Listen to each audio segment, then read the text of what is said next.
ఓం నమో వెంకటేశాయ. వెంకటాద్రి సంస్థానం బ్రహ్మాండే నాస్తికించిన శ్రీ వెంకటేశ సమోదేవో నభూతో నభవిష్యతి.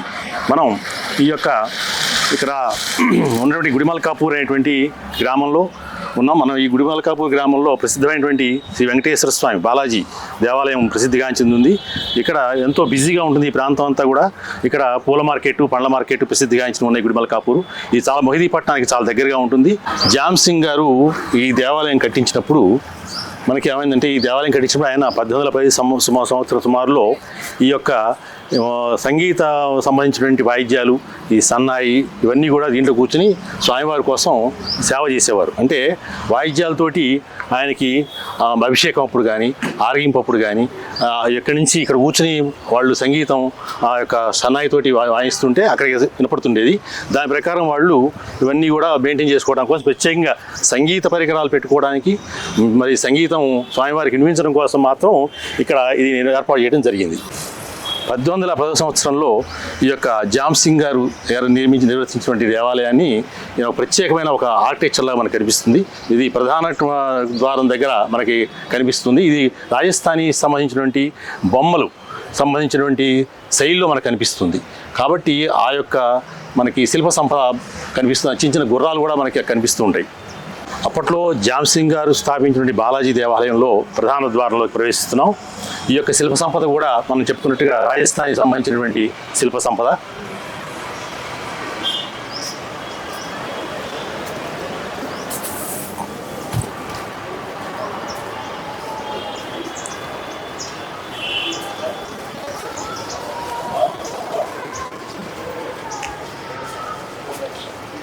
ఈ ప్రధాన ద్వారం దాటంగానే మనకి ఓ పక్కన ఆంజనేయ స్వామి వారు, ఓ పక్కన గరుడాళ్ళు వారు ఉంటారు. మనకి దేవాలయం ప్రవేశ ద్వారం లోపల, ప్రధాన ద్వారం లోపలికి రాగానే మనకి ఇక్కడ ధ్వజస్తంభం ఉంది. తర్వాత దాని వెనకాల దీపస్తంభం ఉంది. ఇవన్నీ కూడా చక్కగా రాతి కట్టడంతో ఏర్పాటు చేయడం జరిగింది. ఇటు పక్కన మనకి నవగ్రహ మంటపం, దేవాలయం లోపలికి రాగానే మనకి కుడివైపున ఉన్నటువంటి నవగ్రహ మంటపం, తర్వాత ఇక్కడ ఒక ధ్వజస్తంభం, మళ్ళీ అక్కడ ఒక శివాలయం కూడా ఉంది. మనకి ఈ దేవాలయం దగ్గరికి లోపల రాగానే ప్రధాన ద్వారం, ఈ యొక్క ధ్వజస్తంభము, దీపస్తంభం దాటిన తర్వాత స్వామివారి దగ్గరికి వెళ్ళడానికి సింహద్వారం సంబంధించినటువంటి ఆలయ గర్భగృహానికి సంబంధించిన దారి ఉంటుంది. అక్కడ నుంచి స్వామివారిని దర్శించుకుంటాం.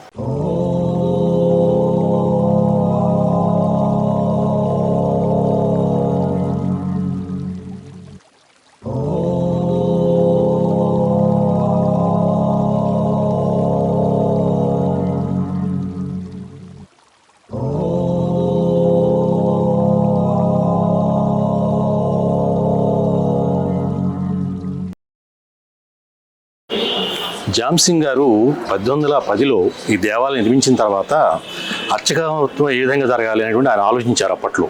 అయితే శ్రీ వైష్ణవంలో ఈ యొక్క మరి వడహళ, తెంగళై సాంప్రదాయాలు ఉన్నాయి, వైఖానస సాంప్రదాయాలు. దీంట్లో తెంగళ సంబంధించిన సాంప్రదాయాన్ని తీసుకున్నారు ఆయన. దానికోసం అర్చక స్వాముల్ని శ్రీరంగం నుంచి, కంచి నుంచి తీసుకొచ్చి వారి ద్వారా పూజా విధానాన్ని ఏర్పాటు చేశారు జామ్ సింగ్ గారు. కాబట్టి ఈ యొక్క మరి సాంప్రదాయంలో ఆ యొక్క ప్రధానమైనటువంటి అర్చక స్వాముల్ని శ్రీరంగము అక్కడి నుంచి తీసుకొచ్చి చేయడం వలన ఇప్పటికి కూడా ఆ తెంగళై సాంప్రదాయంలోనే పూజా విధానం జరుగుతుంది. అంటే తెంగళై సాంప్రదాయం అంటే నామాలు పెట్టుకొని స్వామివారి భక్తులు, అర్చక స్వాములు కూడా పాదం ఉంటుంది ముఖ్య మీద, దాన్ని తెంగళ సాంప్రదాయం అంటారు. దీనికి జీఎస్ స్వామి వారి యొక్క చెప్పే విధానం ఉంటుంది. దాని ప్రకారంగా ఇక్కడ అర్చక స్వాములు ఆ విధానాన్ని అనుసరిస్తూ ఉంటారు.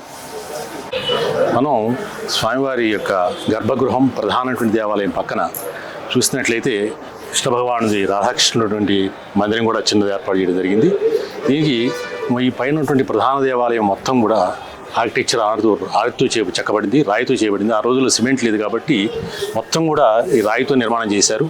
ప్రధానమైనటువంటి గోపురం, ప్రధాన దేవాలయం కూడా రాయితో కట్టడం జరిగింది. ఈ పక్కనే రాధాకృష్ణ దేవాలయం ఉంది. దీంట్లో రాధాకృష్ణ కొలువై ఉన్నారు. ఇక్కడ కూడా భక్తజనులు పూజలు చేసుకుంటూ ఉంటారు. స్వామివారికి అనేక రకమైన అర్చనలు చేస్తూ ఉంటారు అర్చక స్వాములు. 1810 సంవత్సరంలో ఈ సికిందర్ స్థానంలో పనిచేస్తున్నటువంటి ఈ జామ్ సింగ్ గారు దేవాలయం ఏర్పాటు చేయాలనుకున్నారు. ఏర్పాటు చేసిన తర్వాత ఈ నవాబు గారికి ఈ విషయాలు వెళ్ళాయి. ఈయన ఒక విధంగా ఈ యొక్క ధనాన్ని మరి కొంత హెచ్చించి ఇట్లా దేవాలయం కట్టిస్తున్నాడు, దానివలన చాలా ఇబ్బందులు వస్తున్నాయనేటువంటి మాటలు వచ్చినాయి ఆయనకి. అంటే డబ్బు ఖర్చు పెడతారని. దాంతో అపవాదు రాగానే ఆయన పిలిచి విచారించి ఈయనకి శిక్ష వేయాలనుకున్నారు. అప్పట్లో ప్రధాని చందూలాల్ ఉన్నారు, ఆయనకు అప్పచెప్పారు. ఆ చందూలాల్ ఏం చేశారంటే, నువ్వు ఈ పని చేసావు కాబట్టి ఒక మస్జిద్ నిర్మాణం కూడా చేయాలి అని ఆయన ఆర్డర్ వేశారు. ఆ చందూలాల్ ఆర్డర్ వినగానే ఈ జాంషా గారు ఆ డబ్బులు అట్నే కొంత మిగిల్చి దీంట్లో ఆ యొక్క మసీదు కూడా నిర్మాణం చేశారు. ఆ మసీదు మనకి దేవాలయం కొంచెం పక్కన కనిపిస్తూ ఉంటుంది, దాన్ని కూడా మనం చూడొచ్చు.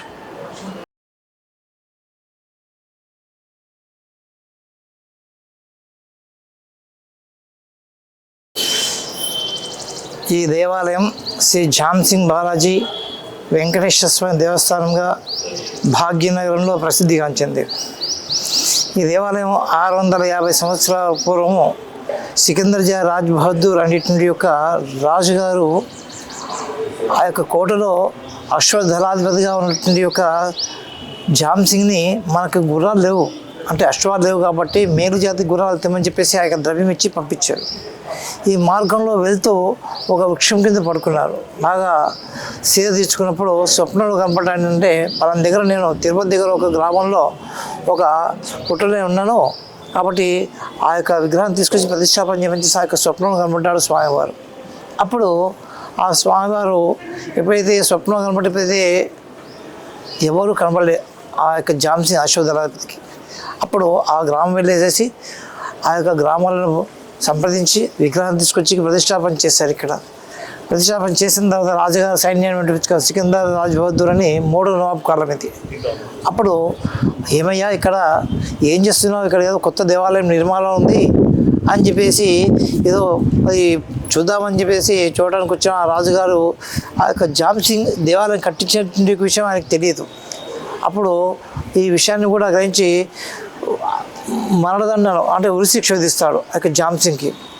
అప్పుడు ఏం ఆలోచన చేయకుండా ఆ యొక్క మళ్ళీ ఒక నిర్ణయం తీసుకొని మత సామరస్యం కొరకు ఇక్కడ ఝాన్సింగ్ బాలాజీ వెంకటేశ్వర దేవాలయంగా అక్కడ మనకి దేవాలయం ఆపోజిట్లో మసీదు ఏర్పాటు చేశారు. అంటే అప్పుడు ఒక రాజ్యానికి రాజ్యం ఒక గొడవలు అయ్యేది.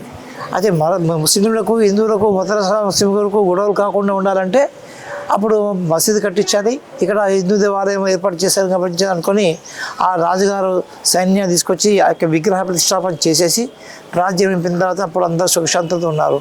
స్వామివారికి మీసాలు ఉన్నాయి, నాభిలో చాకు ఉన్నది కూడా, ఖడ్గం ఉంది స్వామివారికి. ఇది తిరుపతి ఆగమానుసారంగా పాంచరత్న ఆగమానుసారంగా ఇక్కడ పూజా కార్యక్రమం నిర్వహించడం జరుగుతుంది. ప్రతి ఉగాది మొదలుకొని ప్రతి పండుగ పర్వదినాలు కూడా చాలా విశేషంగా భక్తులు వస్తారు. దసరా, దీపావళి, సంక్రాంతి, గోదా కళ్యాణం కూడా అయింది. ప్రతి ఒక్క కార్యక్రమం ఆర్జిత సేవలని, తర్వాత కూడా కళ్యాణోత్సవాన్ని, కామ్య కళ్యాణోత్సవాన్ని చెప్పి అన్నప్రాసనం, అక్షరాభ్యాసం, నామకరణాలు కూడా భక్తుల ద్వారా ఈ యొక్క ఈ గుడిమల్కాపూర్ ఈ ప్రాంతం అంతా కూడా డెవలప్మెంట్ అయింది ఈ దేవాలయం చేత కూడా.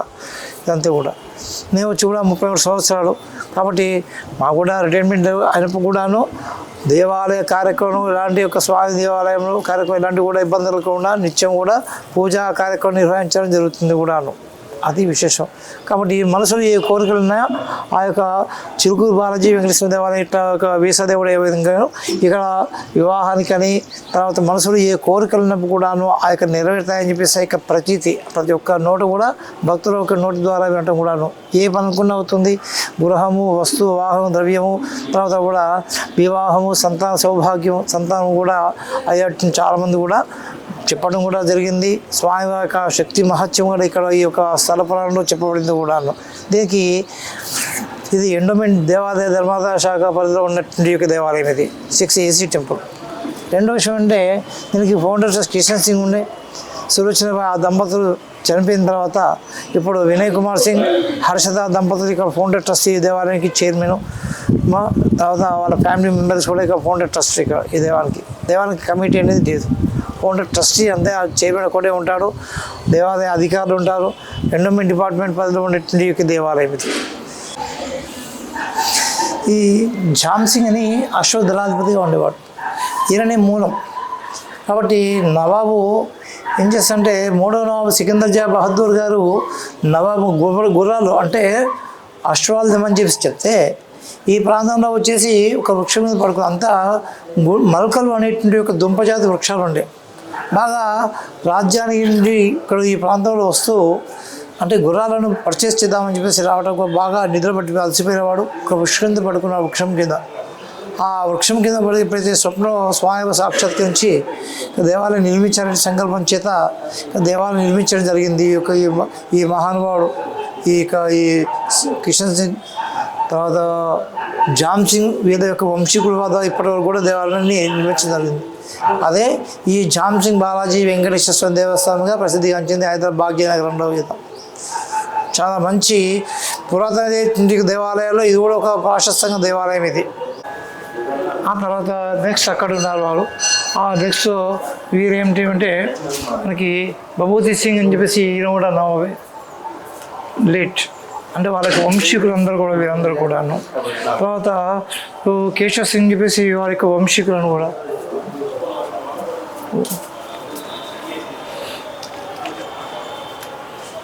ఇక్కడ వార్షిక బ్రహ్మోత్సవాలు కూడా మనకి వైశాఖ బహుళ పాడ్యం నుంచి ఆరంభమవుతాయి. ఇక్కడ శ్రవణ నక్షత్రంలో స్వామివారికి పంచామృత అభిషేకం ఉంటుంది, చక్రతీర్థ స్నానం ఉంటుంది, చాలా విశేషంగా జరుగుతాయి కూడాను.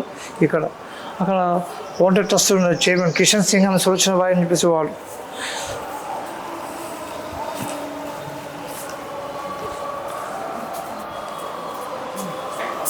కిషన్ సింగ్ సులోచన బాయి ఈ దేవస్థానం ఫౌండర్ ట్రస్ట్ ఉండే వారు ప్రారంభించిన తర్వాత మనకి ఇప్పుడు ప్రజెంట్ ఈ దేవస్థానం ఎప్పుడు ఫౌండర్ ట్రస్ట్ మన వినయ్ కుమార్ సింగ్ హర్షలత దంపతులు. ఈ దేవాలయం సమయం ఉదయం 6 గంటల నుంచి 12 గంటల వరకు, శనివారం మాత్రం 6 నుంచి 12:30 1 గంట అవుతుంది. అన్నదాన కార్యక్రమం ఉంటుంది. సాయంత్రం దేవాలయం 5:30 నుంచి 8:30 9 వరకు కూడా ఉంటుంది. అంటే భక్తుల రద్దీని బట్టి కూడా ఇప్పుడు ఆ సమయం రావటం సమయం తప్ప పోవటం సమయం అంటూ ఉండదు. కాబట్టి మామూలు టైం అయితే 8 వరకు బంద్ చేస్తుంది దేవాలయం. ఇది ఎండోమెంట్ డిపార్ట్మెంట్ పరిధిలో ఉన్నది ఈ దేవాలయం కూడా. ఇది ముఖ్యంగా ఇక దేవస్థానం స్టాఫ్ అందరూ కూడా మంచి సహకారం, తర్వాత కూడా భక్తుల సహకారం. కాబట్టి ఈ దేవాలయం ఇంకా డెవలప్మెంట్ చేయటువంటి ఒక సంఘంలో మా ప్రయత్నంలో మేము చేస్తున్నాం.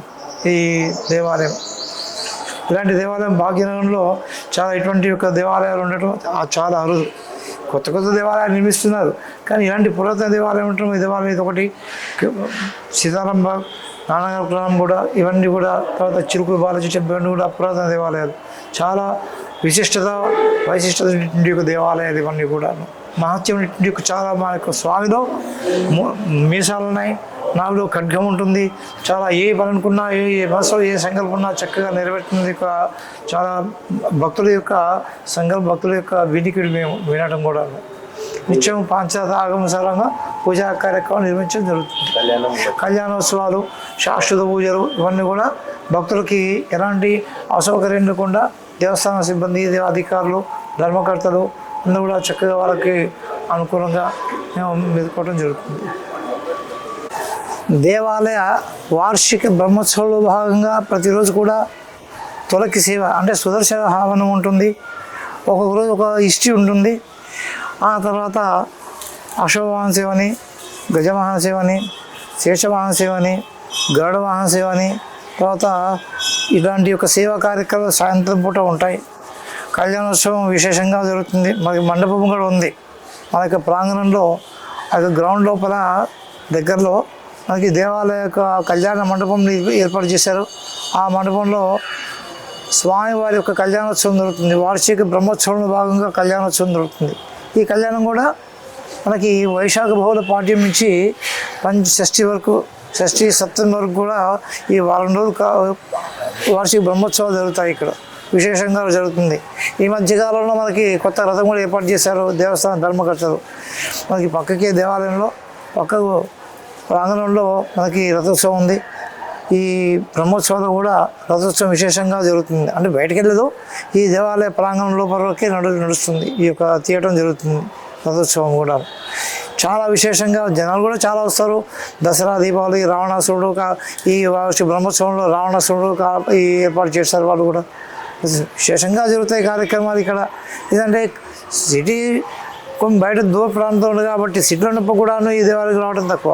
ఈ మధ్యకాలంలో భక్తులందరూ కూడా మన పేపర్లు పంపించేసి తర్వాత విలేకరుల ద్వారా అందరి ద్వారా కూడా మేము ఈ తెలియపరుస్తూ మన దేవాలయం ఉంది, చాలా విశేషమైన దేవాలయం, స్వాములు అంత శక్తి పవర్ ఉంది, మీరందరూ రండి, వివాహాలు, శంకుస్థాపనలు, పెళ్ళిళ్ళు, పేరెంటాలు, గృహప్రవేశ అన్నీ కూడా మనసు ఏ కోరికలు ఉన్నాయో నెరవేరుతాయి. కాబట్టి ఎక్కడి నుంచి ఎక్కడ వచ్చేటువంటి దేవాలయానికి వచ్చి దర్శనం చేసుకొని వెళ్తారు, వాళ్ళ మొక్కుబడి కూడా తీసుకుంటారు కూడాను.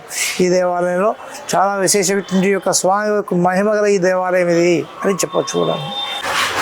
ఈ ఝాన్సింగ్ దేవాలయంలో ఉపదేవాలయాలు అంటే మెయిన్ దేవాలయం వెంకటేశ్వర స్వామి వారు, ఇప్పుడు పక్కకు శివాలయం ఉమామహేశ్వర స్వామి ఆలయం ఉంది. ఈ ఆలయంలో ఉదయం 7 గంటల నుంచి అభిషేకాలు, రుద్రాభిషేకాలు జరుగుతాయి. తదనంతరం మహాశివరాత్రి ఇక్కడ విశేషంగా అభిషేకాలు, సామూహిక అభిషేకాలు, తర్వాత ఉమామహేశ్వర స్వామి కళ్యాణోత్సవం కూడా జరుగుతుంది. ఈ యొక్క మహాశివరాత్రి పర్వదిన సందర్భంగా, పర్వదినం రోజు భక్తులు అధిక సంఖ్యలో పాల్గొంటారు. వాళ్ళ యొక్క కోరికలు కూడా నెరవేరుతాయి. మొక్కుబడని చెప్పేసి ఆ యొక్క ఉచితంగా అభిషేకాలని, అన్నదానాలని ఇవన్నీ కూడా ఈ యొక్క దేవాలయంలో ఏర్పాటు చేశారు దేవస్థానం ధర్మకర్తలు, అధికారులు కూడా. అన్నాభిషేకం కూడా జరుగుతుంది కూడాను. అన్నాభిషేకాలు ప్రతి ఒక్క ఆరుద్ర నక్షత్రం రోజు స్వామివారికి అన్నాభిషేకం జరుగుతుంది. అప్పుడు కూడా జనాలు కూడా, భక్తులు కూడా చాలా అధిక సంఖ్యలో పాల్గొంటారు. చాలా ఈ దేవాలయం లాంటి యొక్క మా అదృష్టంగా భావించుకుంటాం. సేవ దొరకడం కూడా మేము అనుకుంటాం. మా దేవాలయంలో శివాలయ అర్చక స్వామి మన శర్మ గారు చాలా విశేషంగా అర్చక విధానాన్ని కూడా చక్కగా శాస్త్రోక్తంగా అభిషేకాలు చేయడం కూడా జరుగుతుంది కూడా. వారు గతంలో ఏమి దేవాలయం ఈ స్టేజ్కి తీసుకొచ్చారంటూ వారి యొక్క ఆధ్వర్యం కూడా ఈ కార్యక్రమం, ఈ దేవాలయం డెవలప్మెంట్ చేయడం కూడా జరిగింది. వారి ఆధ్వర్యంలో వింధ్యావనాలు కానీ, దేవాలయాలు కానివ్వండి, నవగ్రహాలు కానీ అన్నీ కూడా నవగ్రహ పూజలు, ఏ భక్తులకు ఎలాంటి ఇబ్బంది లేకుండా ఈ యొక్క కార్యక్రమాలు అంటే నవగ్రహాలు కావచ్చు, శివాలయం, స్వామి అభిషేకం, ఉత్తర నక్షత్రంలో పద్మావతి వారికి, ఉభా నక్షత్రంలో గోదాదేవికి, స్వామి శుక్రవారం రోజు మనకి స్వామివారికి అభిషేకం ఉదయం 6:30కి ఆరంభమవుతుంది, 8:30కి సమాప్తం అవుతుంది. బుధవారం రోజు కృష్ణాలయంలో అభిషేకం ఉంటుంది స్వామివారికి. ఈ ప్రకారంగా ఉత్సవ కార్యక్రమాలు కాకుండా అభిషేకాలు మొదలు అన్ని కార్యక్రమాలు కూడా మేము చక్కగా నిర్వహించడం జరుగుతుంది. ఈ ఝాన్సింగ్ బాబా దేవాలయంలో మేము అర్చక స్వామిగా, వారు ముఖ్య అర్చకుడిగా, నేను అధికారులు, ధర్మకర్తలు, దేవస్థాన సిబ్బందిగా అందరూ కూడా సహకరించి ఈ దేవాలయాన్ని ఇంకా ముందు ఎన్నో కార్యక్రమాలు చేయాలని మొన్ననే ఒక సుదర్శన హోమం చేశాం. దానికి ఒక 500 మంది 1000 మంది కూడా అంటే స్టార్టింగ్లో తక్కువ ఉన్నప్పుడు కూడా అందరి యొక్క మన్నలు చాలా సంతోషంగా, అందరూ కూడా చాలా హ్యాపీగా ఫీల్ అయిపోయారు కూడా. స్వామి సుదర్శనం అందులో పాల్గొన్నారు. భక్తుల యొక్క మన్నను పొంది ఈ దేవాలయం ఇంకా ముందు ఎన్నో కార్యక్రమం చేయాలని సంకల్పంలో ఉన్నాం. కాబట్టి మీకు కూడా మేము ధన్యవాదాలు తెలుపుతున్నాం. ఎందుకంటే ఈ రూపకంగా ఆ దైవం మానవ రూపేణ అంటే భగవంతుడు ఈ రూపకంగా వచ్చేసి ఇంకా ఈ డెవలప్మెంట్ చారిటీ సంకల్పంలో మీరు అందరూ వచ్చారు, మీ యొక్క సహకారం ఉందని చెప్పేసి ఉండాలని చెప్పేసి మేము కోరుకుంటూ ఈ యొక్క ఛానల్ BRR ఛానల్ వాళ్ళకి మేము ఆ దేవస్థానం తరపు నుంచి భక్తులు అందరూ కూడా ఈ ఛానల్ సబ్స్క్రైబ్ చేసేసి నేను దిగ్విజయం చేయాలని చెప్పేసి దిగ్విజయంగా వారి యొక్క వ్యాపారం అనుకోండి మన అందరి గురించి సహకరిస్తున్నారు వాళ్ళు. ఎందుకంటే ఈ యొక్క దేవాలయం అన్నీ కూడా తీసుకొని దేవాలయం ఒక పునరుద్ధరణ అంటే మంచి ప్రసిద్ధి అంటే అన్ని దేవాలయాలు వాళ్ళ దగ్గర ఉన్నాయి అని చెప్పేసి భక్తులు తెలియజేయడం కోసం ఈ BRR ఛానల్ వాళ్ళు చాలా మా దేవాలయానికి వచ్చి ఈ యొక్క మమ్మల్ని సహకరించేందుకు వారు కూడా కృతజ్ఞత తెలుపుతూ మా దేవస్థానం తరపు నుంచి, అర్చక తరపు నుంచి, అధికారుల తరపు నుంచి, ధర్మకర్తల నుంచి అందరూ కూడా ఆ భగవంతుడు వారి యొక్క కుటుంబాన్ని, వారి యొక్క వ్యాపారాలను క్షేమంగా కాపాడని చెప్పేసి మేము కోరుకుంటూ సెలవు తీసుకున్నాం. జై శ్రీమన్నారాయణ. ఈ గుడి విశేషాలు ఒకసారి. ఈ దేవాలయంలో ప్రతిసారి కూడా అమ్మవారి మీద, ఆ మూలం ఉన్న అమ్మవారి మీద సూర్యకిరణాలు పడుతుంటాయి. నేను ఫోటో చూపిస్తాను. అలాగే ఆ అమ్మవారి మీద ఇటు పక్కన గణపతి స్వామి వారి మీద కూడా సూర్యకిరణాలు పడుతుంటాయి. ఉదయం 6:30, 6:40, 7:50 అలా టైమింగ్లో వాళ్ళిద్దరి మీద అలా పడతాయి. మిగతా టైంలో ఎవరి మీద పడవ కాదు, ఎవరి మీద ఇంకా సూర్యకిరణాలు పడవ ఆ ఇద్దరి మీదే, గణపతి మీద, అమ్మవారి మీద. అంత విశేషం. అంత మూల నుంచి ఇదివరకు ఇక్కడ పెద్ద షెడ్ ఉండేది, ఈ మూల నుంచి ఆ మూల దాకా షెడ్ ఉండేది. ఆ షెడ్ ఉన్నా కూడా ఆ కిరణాలు పడేవి మీద. ఈ సనాతన సాంప్రదాయ సంస్కృతి జ్ఞాపకాలు ఇవన్నీ కూడా మన శిథిలం కాకుండా మరి అక్కడ ఎక్కడో దూరం కళ్యాణ మండపం కూడా ఉండే పెద్ద పెద్ద దేవాలయాలు చాలా ఉన్నాయి.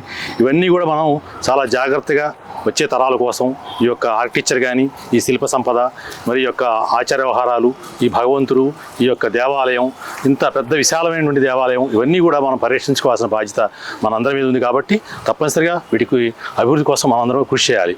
ఓం నమో వెంకటేశాయ శ్రీహ కాంతాయ కళ్యాణ నిధేర్దినాం శ్రీ వెంకటనివాసాయ శ్రీనివాసాయ మంగళం.